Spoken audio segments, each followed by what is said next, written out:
Shalom God Lovers yang dikasihi Tuhan, biarlah kita membutuhkan Tuhan selalu dalam apapun yang kita kerjakan, terutama sepanjang hari ini. Mari kita masuk ke hadirat-Nya, kita memuji dan menyembah Tuhan.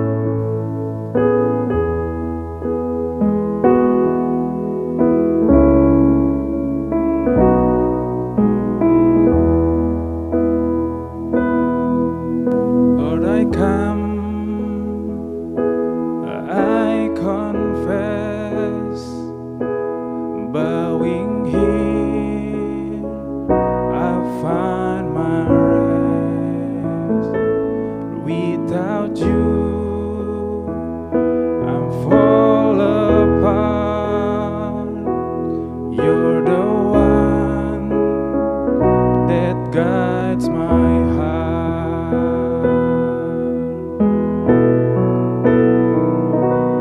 Lord, I need you. Oh, I need you. Every hour I need you.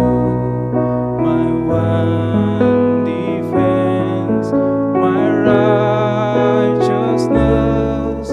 Oh God, how I need you.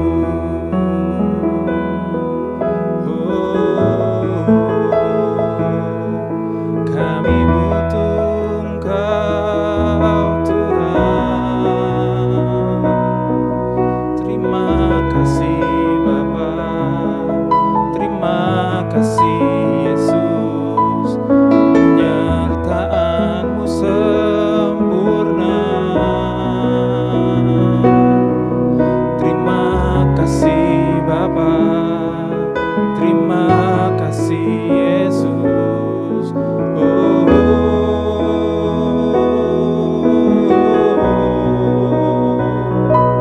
Lord, I need you. Oh, I need you. Every hour I need you. My one defense, my righteousness. Oh God, how I need you. My one defense, my righteousness. Oh God, how I need you.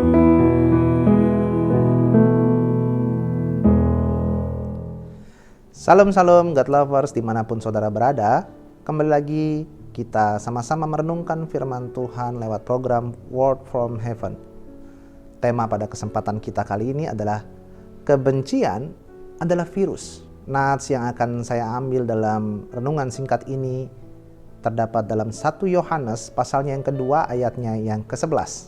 Tetapi barang siapa membenci saudaranya, ia berada di dalam kegelapan dan hidup di dalam kegelapan. Ia tidak tahu kemana ia pergi, karena kegelapan itu telah membutakan matanya. Nah, saudaraku terkasih, belakangan ini dunia digegerkan dengan munculnya berbagai varian virus. Contohnya ya, yang sudah kita lewati dan berhasil kita lewati, yaitu virus COVID yang mematikan. Nah, virus ini mematikan tubuh manusia. Tetapi banyak manusia tidak takut pada virus yang bisa mematikan jiwa, saudaraku. Ya.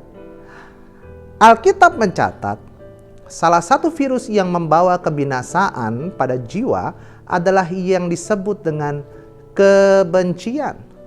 Mengapa kebencian adalah sebuah virus yang mematikan jiwa? Pertama, orang yang menyimpan kebencian disebut pendusta, dan pendusta tidak bisa mengasihi Allah. Dalam 1 Yohanes pasalnya yang keempat ayatnya yang ke-20, jikalau seseorang berkata, "Aku mengasihi Allah," dan ia membenci saudaranya, maka ia adalah pendusta. Karena barang siapa tidak mengasihi saudaranya yang dilihatnya, tidak mungkin mengasihi Allah yang tidak dilihatnya. Kebencian pada sesama mematikan kemampuan untuk mengasihi Tuhan Saudaraku terkasih, janganlah kita begitu menanam virus gitu ya, menebar kebencian gitu, jangan. Nah yang kedua saudara, orang yang membenci sesamanya disebut pembunuh manusia. Dan pembunuh manusia tidak bisa hidup dalam kekekalan sorga. Dalam 1 Yohanes pasalnya yang ketiga ayat 15, setiap orang yang membenci saudaranya adalah seorang pembunuh manusia, dan kamu tahu bahwa tidak ada seorang pembunuh yang tetap memiliki hidup yang kekal di dalam dirinya. Saudaraku terkasih, kerajaan sorga merupakan tempat tinggal jiwa-jiwa yang penuh kasih Tuhan, bukan untuk yang menyimpan kebencian. Di mana tempat tinggal jiwa-jiwa yang masih membenci sesamanya, yaitu jiwa-jiwa yang disebut dalam Alkitab sebagai pendusta dan pembunuh tadi. Coba kita lihat di dalam Wahyu pasalnya yang ke-21 ayatnya yang ke-8 saudara. Di sana tertulis, tetapi orang-orang penakut, orang-orang yang tidak percaya, orang-orang keji, orang-orang pembunuh, orang-orang sundal, tukang-tukang sihir, penyembah-penyembah berhala, dan semua pendusta, mereka akan mendapat bagian mereka di dalam lautan yang menyala-nyala oleh api dan belerang. Inilah kematian yang kedua. Nah saudaraku terkasih, pembunuh dan pendusta hanya bisa tinggal di neraka. Tentunya kita nggak mau ya tinggal di neraka. Nah, apa yang harus dilakukan untuk menyembuhkan diri kita dari virus kebencian ini? Coba kita lihat ya di dalam Kolose pasalnya yang ketiga ayat 13. Sabarlah kamu seorang terhadap yang lain, dan ampunilah seorang akan yang lain apabila yang seorang menaruh dendam terhadap yang lain, sama seperti Tuhan telah mengampuni kamu, kamu perbuat jugalah demikian. Jadi saling memaafkan ya, jaga silaturahim, jangan ada dendam. Begitu juga kita bisa lihat di dalam Matius pasal yang ke-6 ayat 15. Tetapi jikalau kamu tidak mengampuni orang, Bapamu juga tidak akan mengampuni kesalahanmu. Nah, ini fatal saudara kalau kita nggak bisa mengampuni saudara kita. Maka Tuhan ya nggak mau juga ngampunin kita. Tentunya kita minta pengampunan sama Tuhan ya. Maka ampunilah saudara kita. Nah, juga bisa dilihat dalam Yakobus pasalnya yang kelima ayat 16 bagian A. Karena itu hendaklah kamu saling mengaku dosamu dan saling mendoakan supaya kamu sembuh. Satu-satunya obat untuk bisa sembuh dari virus kebencian adalah mendoakan dan mengampuni kesalahan orang lain. Ya, jadi obatnya adalah mendoakan dan mengampuni kesalahan orang lain, saudara. Nah, berapa kali mendoakan dan mengampuni orang lain yang bersalah? Nah, dalam Matius pasalnya yang ke-18 ayatnya yang ke-22, di situ tertulis, Yesus berkata kepadanya, bukan, aku berkata kepadamu, bukan sampai 7 kali, melainkan sampai 70 kali. 7 kali. Tidak ada batasan dalam pengampunan, karena kita juga mau diampuni dengan tanpa batasan, bukan?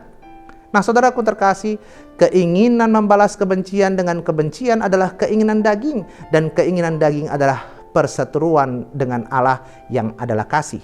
Dalam Roma pasal yang ke-8 ayat ke-7, sebab keinginan daging adalah perseteruan terhadap Allah, karena ia tidak takluk kepada hukum Allah. Hal ini memang tidak mungkin baginya. Jangan menempatkan diri kita sebagai musuh atau seteru Allah dengan menyimpan kebencian. Saudaraku terkasih, jangan tunda-tunda dalam menyembuhkan virus kebencian lewat pengampunan, karena hari Tuhan datang seperti pencuri dan bisa setiap saat tanpa pemberitahuan. Nah, itulah renungan singkat kita pada kesempatan kali ini. Mari kita berdoa. Bapa di surga, terima kasih Engkau selalu mengasihi kami.